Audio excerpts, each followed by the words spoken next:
the off-cycle governorship elections held in 3 states on Saturday, 11th of November 2023 in Bayelsa, Imo, and Kogi may have come and gone, but not without bickerings from politicians. In Bayelsa, INEC declared Douye Diri the incumbent governor and People's Democratic Party (PDP) governorship candidate winner with the highest number of votes, beating Temepere Silva of the All Progressive Congress (APC) and Odense Eradiri, Labour Party (LP) candidate. Opposition candidates has called for a review or cancellation of the results, alleging that the elections were characterized with vote buying, intimidation, and electoral fraud. Against this backlash from politicians, on the conversation today, we engaged Barrister Francis Wainwei, a lawyer and opinion leader, to extract the elections and its outcome.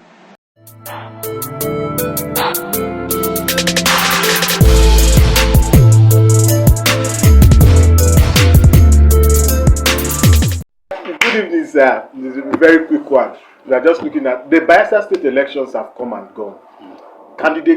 Some of the candidates are already crying foul of the election process. We want to look at the candidates, their background, and how the electorate voted. What will be your immediate reaction to the Bayelsa state election? Let's just start from there. Well, my reaction to the just concluded Bayelsa governorship election is that the people voted for the popular candidate. Because if you look at the candidates, Douye Diri, the incumbent governor, Temepere Silva of the APC, and Eradiri Odense of the Labour Party. And there are other and there are other candidates who are unknown. But the truth of the matter is that Bayelsans wanted Douye Diri to continue. So with that background now, you of the opinion that the Bayelsa state election, the popular candidate won. Yes. But there are candidates that are calling for a review of the election and the cancellation of the election. What would be your reaction if you think that the electorate went for the most popular candidate? Well, I think that is very unsportsmanlike of those candidates, because this election was fairly free and fairly credible. I think it was one of the best elections that we have had in this state, because the people voted according to popular choice. So the candidates that are calling for cancellation, I think they are not doing it because they deserve that kind of cancellation. They are doing it because of just bitterness that they lost the election. Otherwise, INEC did well, because you cannot hijack materials and then go and write figures and submit, and INEC will now come and announce you as the winner.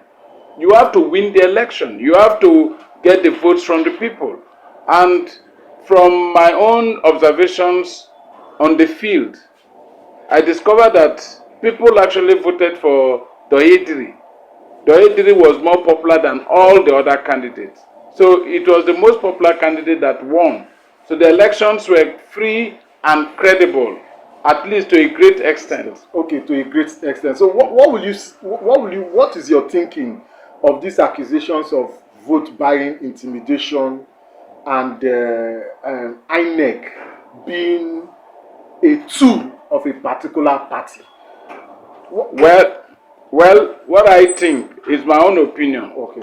Vote buying was done by all the parties. All the parties that had money bought votes. But as for INEC being the tool of any particular party, I don't think so. Okay. Because INEC did a very credible job.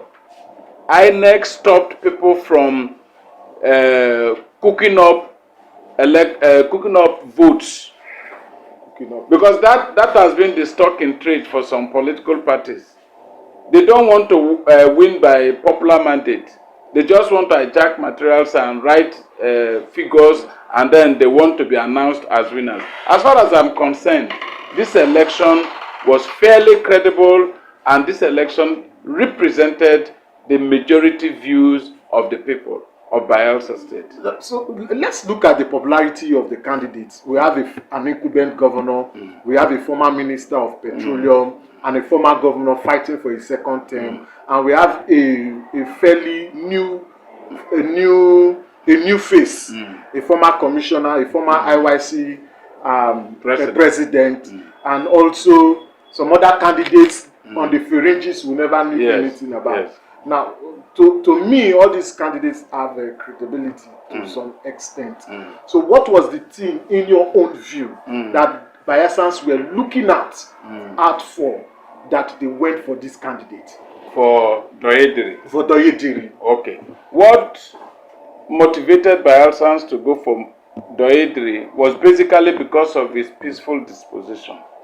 It is not that Douye Diri is performing excellently. No. But Douye Diri's performance is average. It's not very inspiring.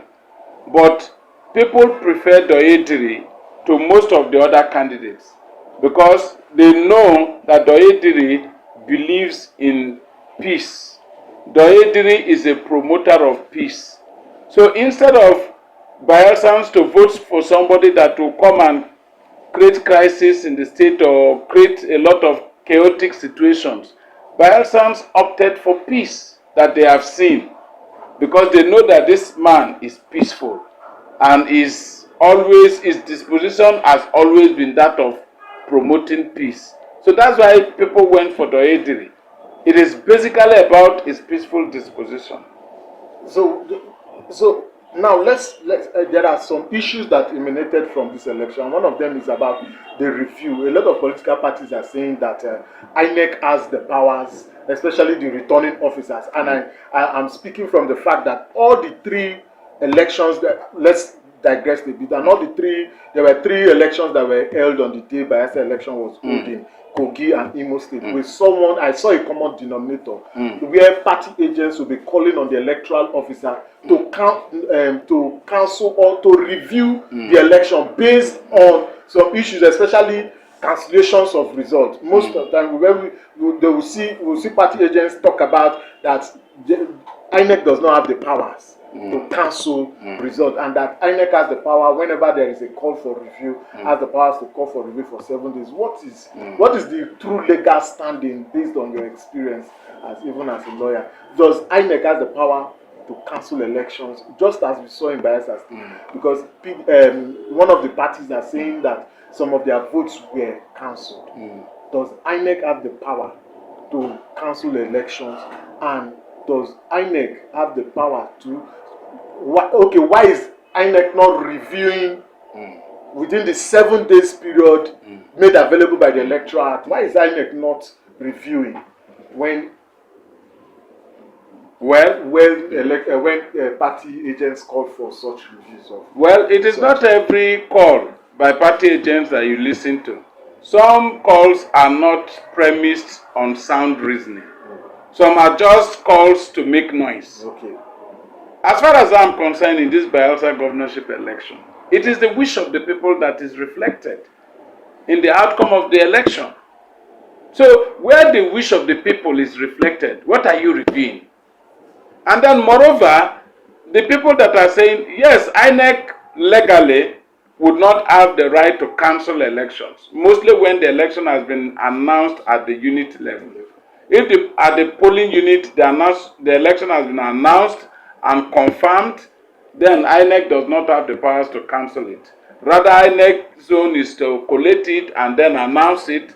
It is the courts that will look at it, whether these votes were properly gotten or not. But there is the provisions for electoral guidelines that if beavers are bypassed, that INEC has the responsibility or the powers not to accept. There is a difference between not accepting results and cancelling results.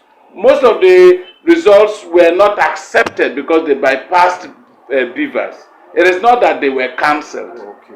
So the regulation is that anywhere that beavers are bypassed, that those votes are not valid votes. So if INEC has the power to declare certain votes valid and certain votes invalid based on infractions of the Electoral Act. Then it is their power to do so. They don't have the power to cancel, but they have the power to reject votes that are not properly gotten. Votes that bypassed beavers are supposed to be rejected by INEC. You already scored INEC. I don't know, what would be your score for INEC in this election? Particularly for Bayelsa State.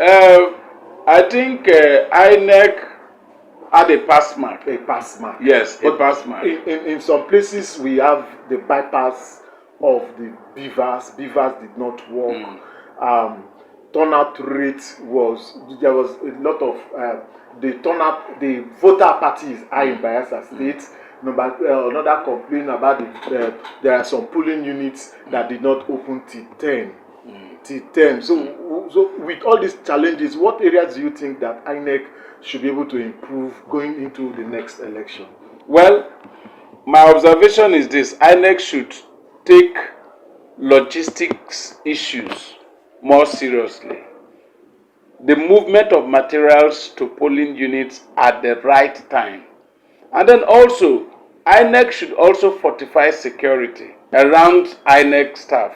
Because most of the places that electoral materials were hijacked were because INEC people were vulnerable. Okay. They were vulnerable to those attacks. But if INEC provides good security, then people will not be able to do that. The security personnel will be able to repel that. So INEC should think about how to fortify security around their staff. Thank you so much for this short interview. Thank you, sir.